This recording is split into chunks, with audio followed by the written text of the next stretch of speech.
Hello, welcome to Havana in Cuba. Our special guest today is Rodrigo Londono, alias Timochenko, leader of the Revolutionary Armed Forces of Colombia. Thank you for joining us. Thank you, and welcome to all of the viewers. I'd like to ask you about the agreements. There were two historic peace agreements signed between the government of Colombia and the FARC. Now there's a period of uncertainty. The Colombian president says that the process is irreversible. Do you agree with that? I believe that the fact we have succeeded in signing the final agreement, the so-called Cologne Theater Agreement, we have the certainty now that we are beginning to create the necessary conditions to lay the basis for peace that will be lasting, enduring, in a Colombia that in fact is screaming for it. So I do agree with the President that so long as both parties comply with the agreements reached and which have enabled us to overcome a series of stumbling blocks, so I'm sure we can move on ahead, and then we will have to deal with the complicated future that awaits us. Yes, well, implementation is the most difficult aspect, especially when it comes to laying down your arms. That's something that the FARC has to do over the next 6 months. Can you say today that the FARC is ready to do this? We will deposit the weapons with the UN as agreed through the deal. And this is a commitment that in fact involves both parties. It is a simultaneous process under which each party will have to comply with what has been agreed. And especially when it comes to the amnesty law, this is really at the heart of the agreement. Are you confident that the government will adopt this amnesty law soon? All of these individual provisions of the agreement are interlinked, and of course amnesty is one of the most important points, because in fact it frees us from worry about capture, imprisonment, etc. And it is absolutely necessary in order to reach the zones where our people will be gathering. Now, for how long will the FARC be able to wait for this amnesty law? How many months will have to pass by until you decide that the government isn't actually fulfilling its duty? Well, there have times which have been established. There's a calendar, there's a mechanism on a legislative level, and there is a program, in fact. We know that efforts are being made at the present time, but independently of all of that, so long as there's the will on both parties to turn into reality what has been agreed on, I think we will succeed in doing so. Do you understand that for many Colombians it's very difficult to accept, and perhaps this is what they expressed via their referendum when they rejected the first agreement, that people like yourself can be tried by a special tribunal, but at the same time you can be voted into parliamentary seats or for other positions of power? So do you understand that for many Colombians this is not acceptable? It is not just for Colombians, but also people throughout the world. Because one of the factors that in fact were at play during this confrontation related to the labeling, the distortion of facts, and presenting us as terrorists, where in fact we are political fighters with a political program, and we were referred to as narco-traffickers. A series of accusations which are untrue. These false accusations? There are a number of accusations. There are in fact slander.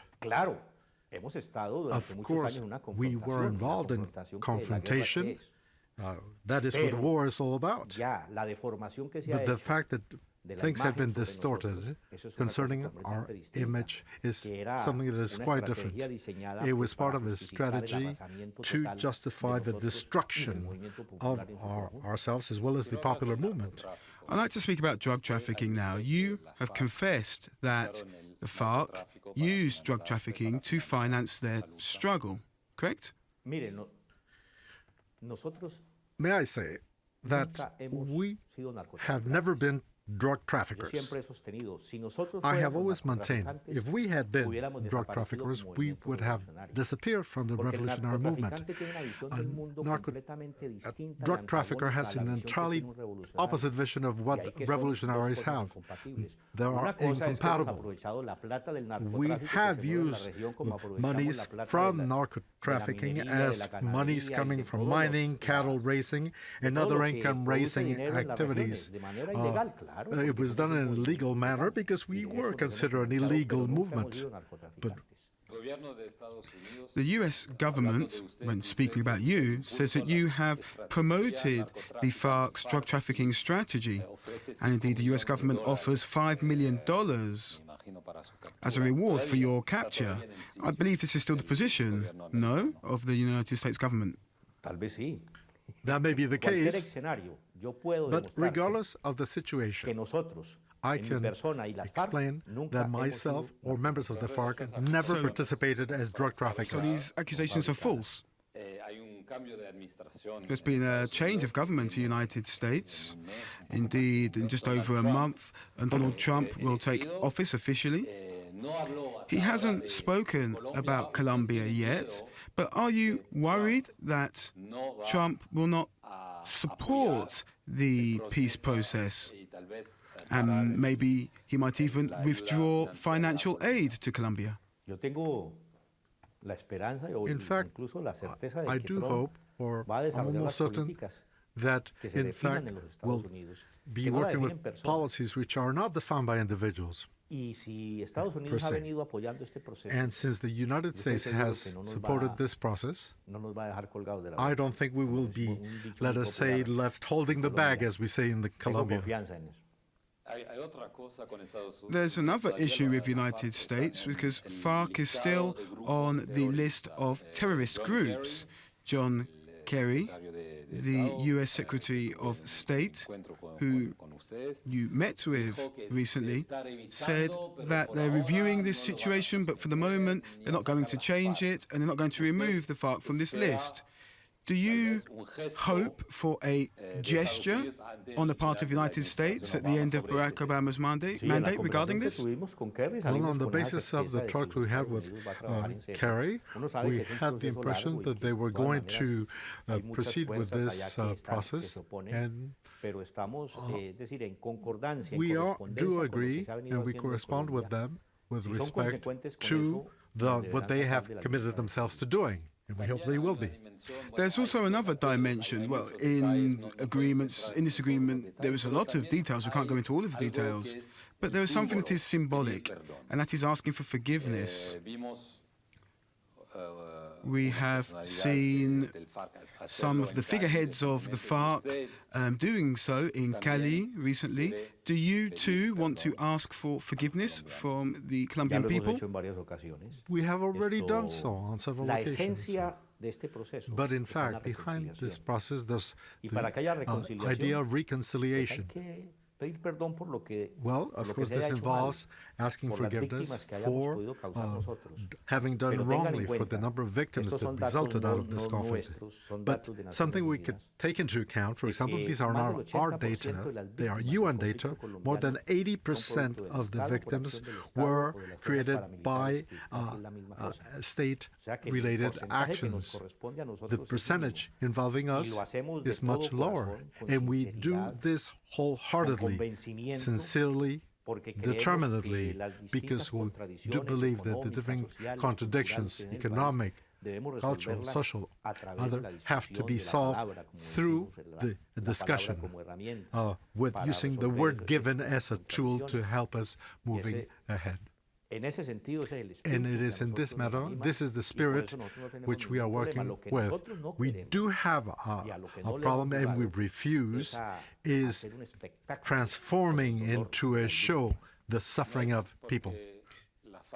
Now, can we not say that FARC, from a military point of view, are very, very weak after many years of government attacks with the support of the United States? Well, In other words, how was the decision taken to say, well, we can't fight anymore, let's opt for peace? As I said before, whenever we saw a possibility of finding an opening to move ahead, enabling us to move on to a political solution, we acted accordingly. But in preceding leading classes did not really act appropriately. After a period of 8 years of scorched land tactics, and we were involved in a dirty law war where the financing reaching billions of dollars, using a fleet of helicopters and aircraft, which was quite disproportionate with respect to the size of a country like Colombia.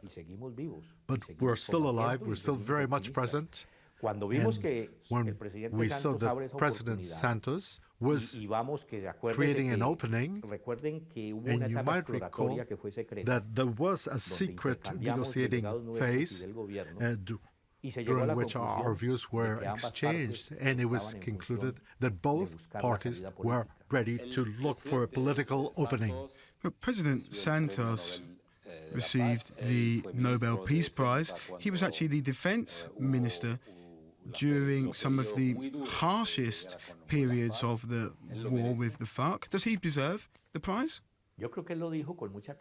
I think he said quite clearly that this Nobel Prize should be dedicated to the victims of conflict. I think it's an act that dignifies them. Yes, but perhaps you too could have received it, no?